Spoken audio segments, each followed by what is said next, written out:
Our next witness is witness number 436.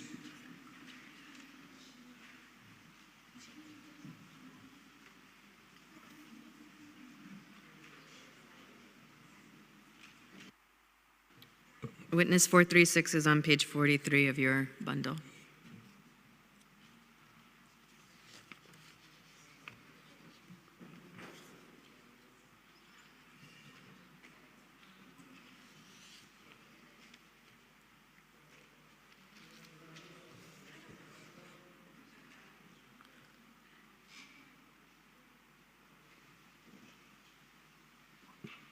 Mr. Witness, can you hear me?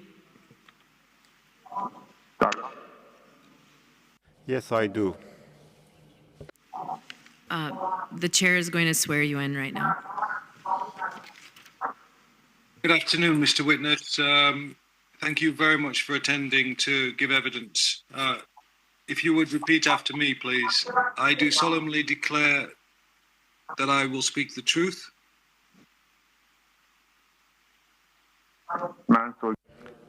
I solemnly declare to speak the truth. Truth and nothing but the truth. The whole truth and nothing but the truth. Some questions from prosecuting counsel, and then the panel may have some questions.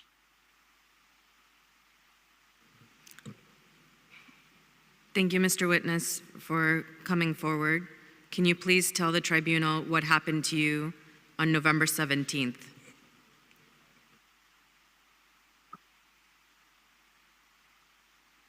Sure.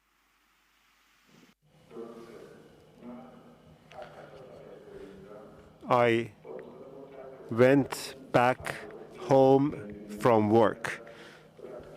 Me and my friends were gathering at the head of the street. Me and my friends had decided to have a peaceful protest against increase in prices and other things. It was about 5 or 6 that a sniper shot someone at the supermarket in our area. He was hit in the head and his brain scattered around. The people in my area got angry. They went to take the weapon off the hands of the police. So they started shooting pellets, and then the car came and handed over Kalashnikov guns. And with those Kalashnikov guns, they started shooting at people, machine gunning people. I was the third in the row who wanted to take the guns. There were 2 others in front of me, 2 boys, 1 girl. The girl's brain just exploded. When I wanted to turn back, I just realized that I could not move anymore. And that was when I realized that I had a bullet in my stomach. So I just fell down. The other 2 that were in front of me took me to a side street. In that side street, they realized that the officers were coming towards us. Somebody put me on his shoulder and took me away. When the officers who were shooting retreated, the people went to collect the bodies. The officers did not touch the dead bodies. They let the people to collect them. I was in a very dire situation, so I was put next to a lady, 25, 26 years of old. There was a 14-year-old boy, another boy, 20 years old, and a large boy who was twice my height and stocky. And they were all shot in the head, and I was the only one who was shot in the stomach. And my stomach exploded, and I am disabled somehow. And I was being put among the other dead bodies. Suddenly someone said, but this guy is breathing, take him to a hospital. So some cars came and took me to the hospital. All the hospitals were closed so that we would only be taken to the hospitals that they wanted.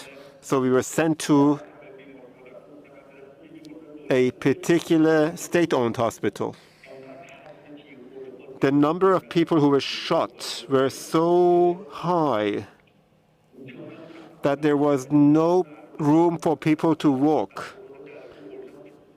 The emergency room,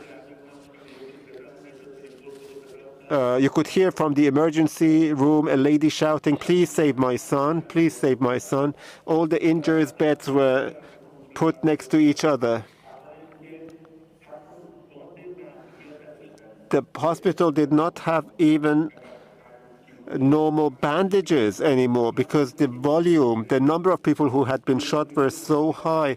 I only had a glove, and that glove I used to stop the blood from outpouring any further. And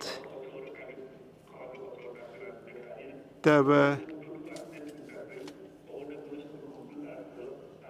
2 packs of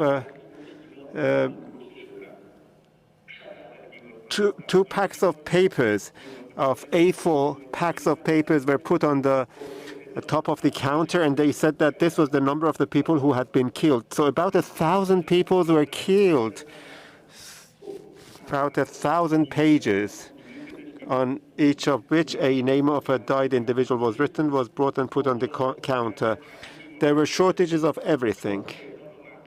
So telephone calls were made to different places, different hospitals, so that they could find bandages and to provide services to those who were alive. So despite all that, they could not provide any services. I was taken to another hospital in the end.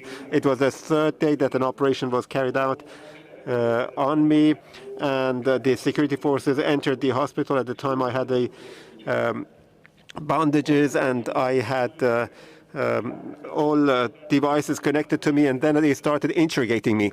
And I got involved with the officer. I was asking the officer, "Why are you putting so much pressure on the one next to me? He is dying. At least let him survive," and then start interrogating him. Then they just disrespectfully treated me, and after 12 days, finally they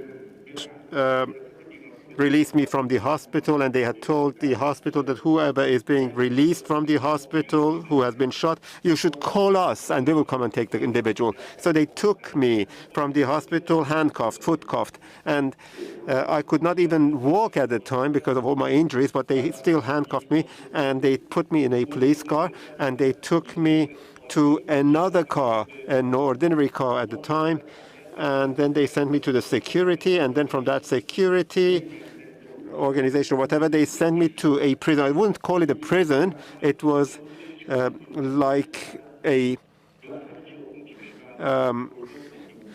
shelter in the middle of nowhere. You couldn't call it a prison. It wasn't clear where it was. It was like a storage house, and they had made some solitary confinements within that huge depot, and they started putting us under torture. They were trying to ask us what country we were working for, whether Israel had paid to us, whether America had paid us, who were our leaders. At the beginning, they just started beating us, and then various other tortures that were used. They were asking us to jump like a bird, and that's a special type of torture. They handcuff you from behind, and they foot cuff you, and they keep you upward on the stomach, and they exerted different types of torture on us for hours. Between 1 hour to 8 hours, they just hung us like that. They beat us. They did exert different types of tortures. And they were asking us to say this and that. I wouldn't even dare to say you, but they put some sexual torture. They exerted some sexual tortures against us, even against me. I didn't want to open it, and I cannot open it here. They used to threaten my parents. They had even taken pictures of my mother movement. They were bringing the pictures to us, and they were telling me that they are monitoring my mother, and they said that if I wouldn't confess, they will kill my mother.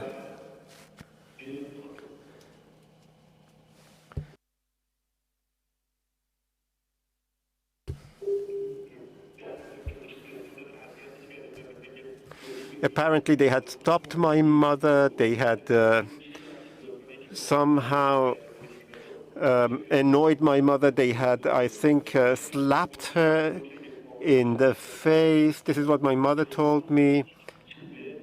And I was kept in that depot. Every few days, we would have only been given a small amount of water to drink. We had problem with everything. In the past, in the 1 month and a half that we were there, I may say that the only thing I ate was about a small piece of bread. Lavash is a type of bread in Iran, which is very thin. And that was the whole amount of food that I was given in that 1.5 months when I was there. And I was beaten up all the time. I was being tortured in different forms. And I should say that I was even sexually abused. That's all. After a month and a half, I was taken and I was given to another individual who released me close to my house. My case is still open. I've sent the copies of my case to the dear friends. If you have any question, I will be happy to answer. Hello. Thank you very much for that testimony. I have 2 follow-up questions. The first is, in your statement, you discussed the fact that you saw, did you see a child in the facility that you were in, or did you see multiple children?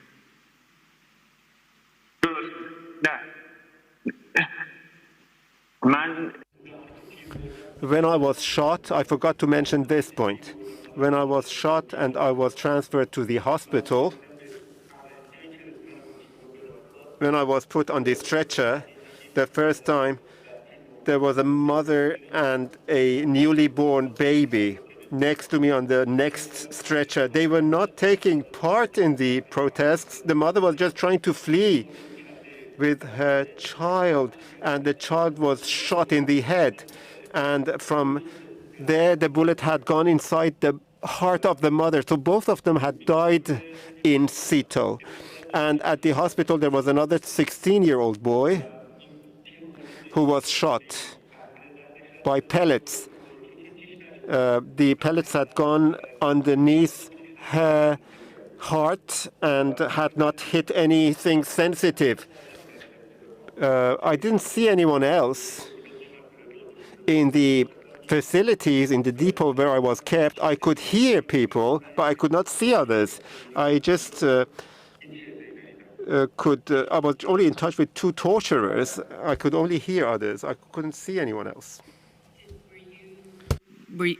Do you know the torturers, the people that you're calling the torturers, do you know where they would be from, like the IRGC, were they police officers? Do you have any recollection of who they were? Well, they were not police officers. I don't know them. They were strangers. But they were not certainly part of the police force. They were either from the besieging militia or the IRGC Sepah. Your case is still open, so can you explain that? Did you file a case to have it prosecuted, or what does that mean? Your case is still open.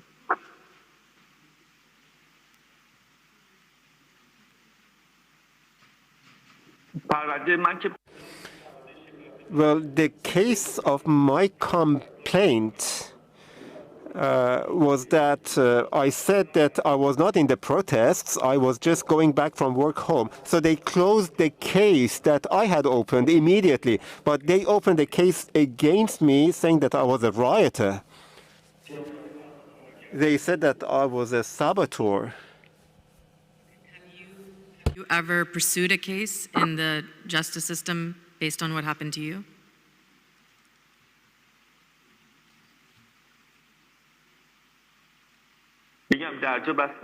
As I said, they closed the case that I had opened. They didn't allow my complaint to go any further. Okay, thank you. Mr. Chair?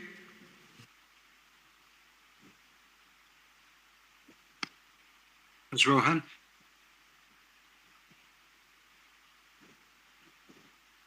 Good afternoon, Mr. Witness. I have a couple of questions to ask you about the protest itself that you were near at the time that you were shot. And in your statement, you say that there were about 5,000 or 6,000 people who were assembled to protest, and that around 6:30 or 7 at night, plainclothes men fired shots from a rooftop and they killed someone. And what I want to ask about is to get a sense of what it was like physically in the street when this was happening, because you go on to say that the people who were there became angry and they attacked the police, and that this skirmish went on for about an hour and a half. And what strikes me as extraordinary about that is that even though there were 5,000 or 6,000 people, our information for the most part has been protesters were not armed. And they are nonetheless there for an hour and a half, while armed police are not only shooting into the crowd, but killing people. And you've described people being killed during the period of time you were there. So my question is, were people prevented in some way from fleeing? Which seems to me to be the ordinary, certainly human reaction to being in that kind of situation. And were they surrounded in some way? Or were people able to leave and chose to stay? And I'm asking, of course, your opinion, given you were there.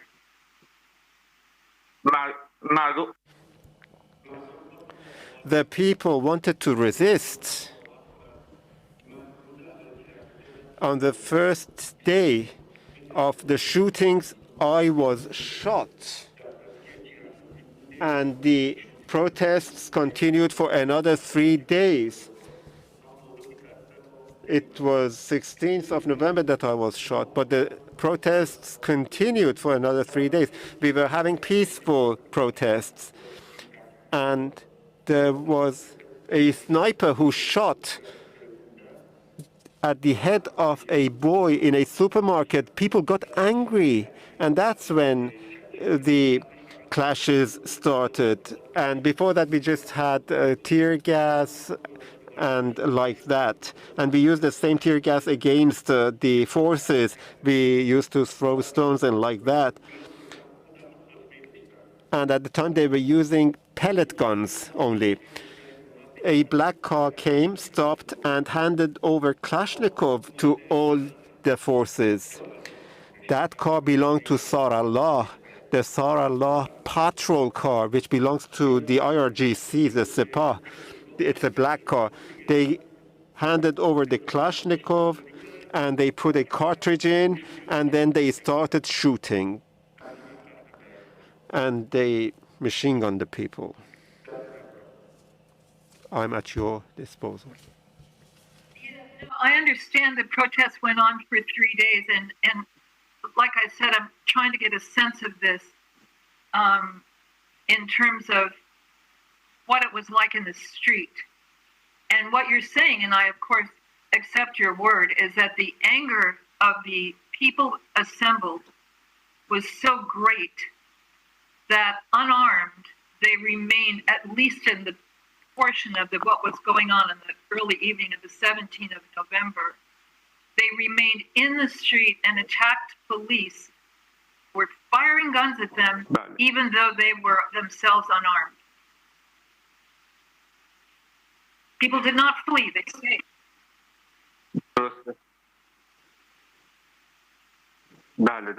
Yes, that is correct.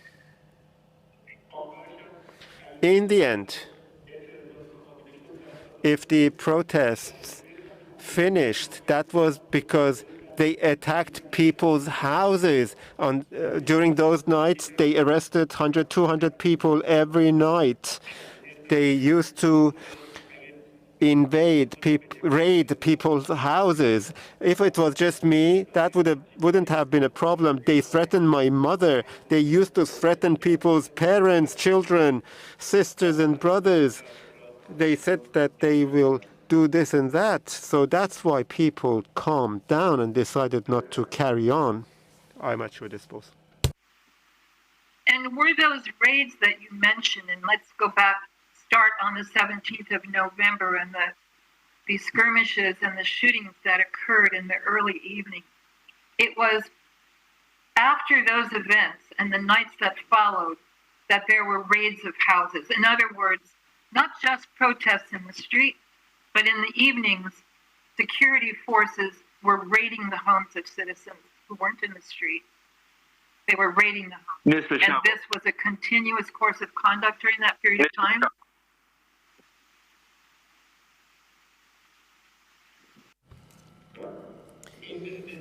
Yes, in the middle of the night, that's when the raid took place. Suddenly you'd hear screams from somebody's house, and I've also heard this from many people, that you'd see somebody being taken away from a house by force in a car. And I'm at your disposal for any other questions. No, thank you. You've given a broader sense of the atmosphere of this thing. I appreciate it. Thank you. I have no other question. Ms. Sadi?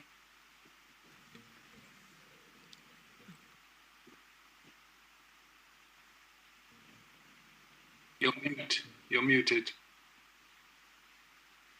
Apologies.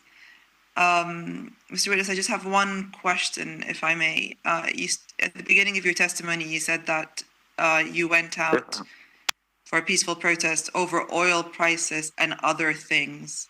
Are you able to specify what you mean by "and other things"? What were the motivations for people going out, and what did you witness people were chanting or asking for in those protests?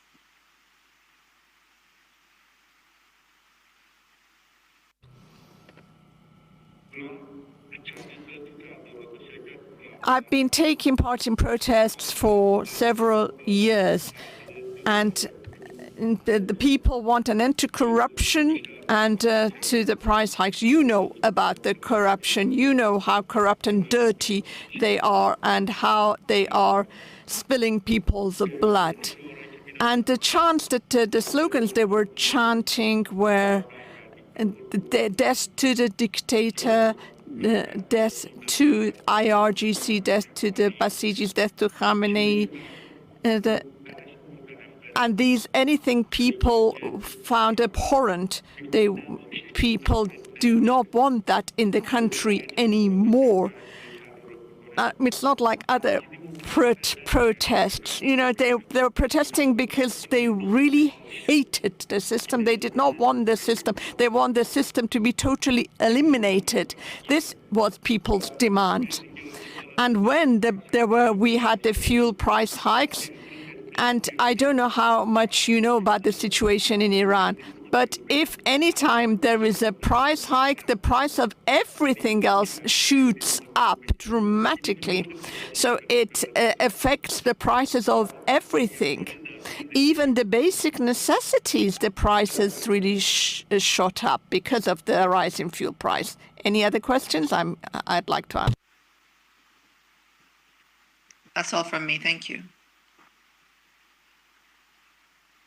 Mr. Witness, could I just ask a couple of questions, and they're along the lines of Ms. Rohan. I'm just trying to understand the nature and scope of the violence during the protests. Because, like Ms. Rohan, I am curious as to if the protesters are completely unarmed and, let's say, surrounded by snipers, that protest is not going to last very long, because people are going to be dead or injured or run. It seems to me implausible that people would just stay and be shot, however angry they were. So could you just try to give us a picture of how the two sides, if you like, the protesters on the one hand and the gunmen on the other, were interacting, so we can understand that a bit better?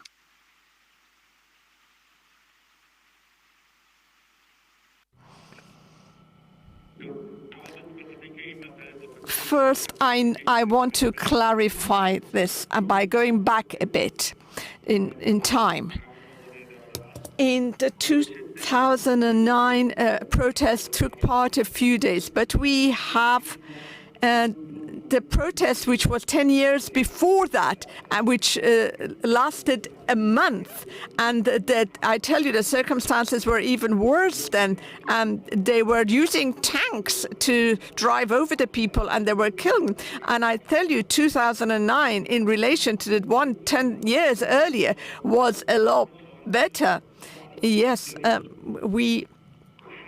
people endured that. So this was not difficult for them to endure. Now people are living in hunger. When you cannot feed your children, you cannot sit at home and say, wait for things to happen. You go to the streets, irrespective of all the violence. Yes, they might try and shoot at you.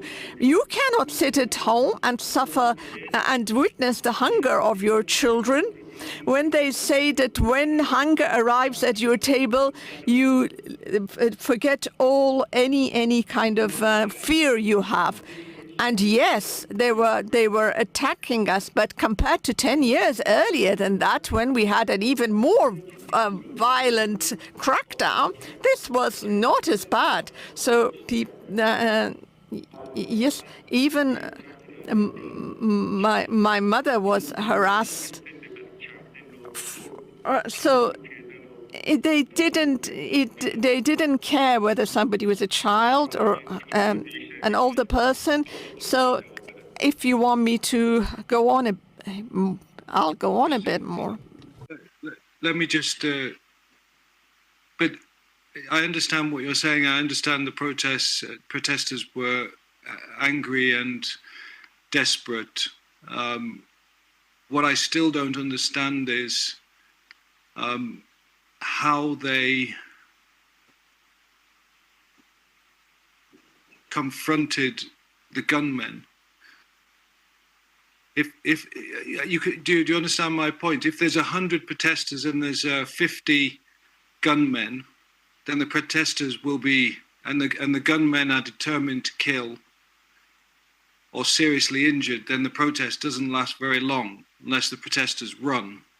So this protest lasted for several days. Is that because the protesters kept moving? Is that because the gunmen were not able to shoot everybody because there wasn't so many gunmen? Was this because the protesters were using stones to defend themselves? I understand the desperation. I don't want to hear about that at the moment. I'm just trying to understand how the violence was took place.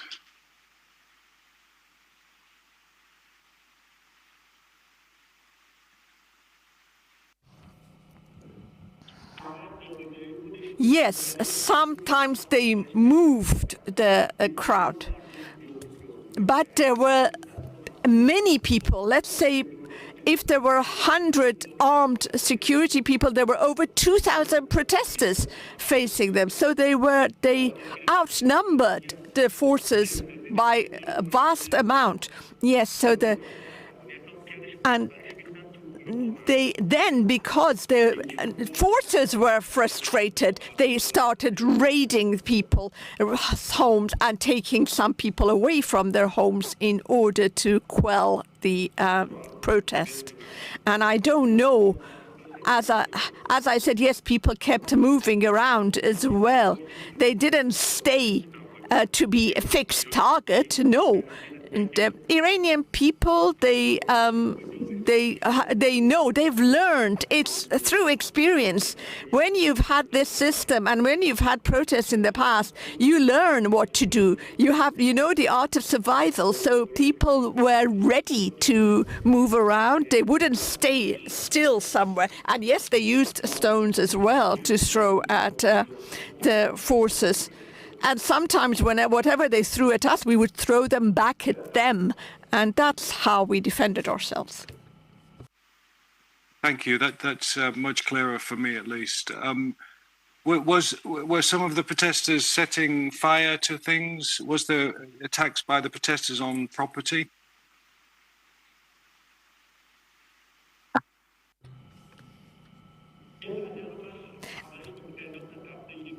First, I said it was a grouplet that did that, but once I had been shot, I met somebody and we were in a car and he showed me his card. He belonged to IRGC.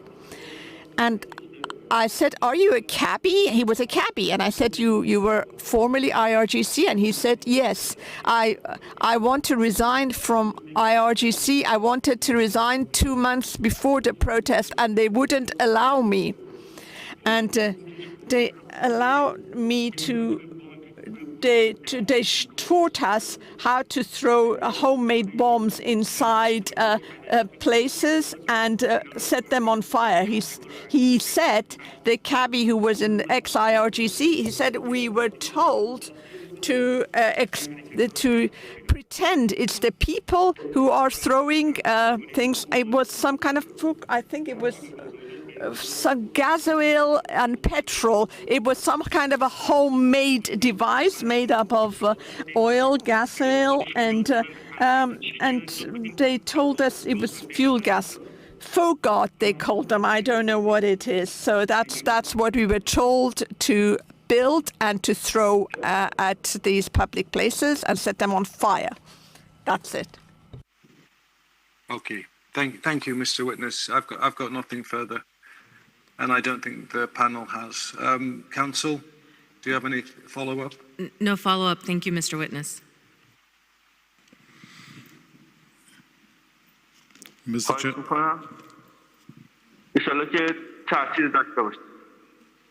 Many thanks for your evidence. Thank you very much. Testimony. We've all listened very carefully and we'll take it into account. Thank you for making the effort to come and testify. We appreciate it. Pretty much.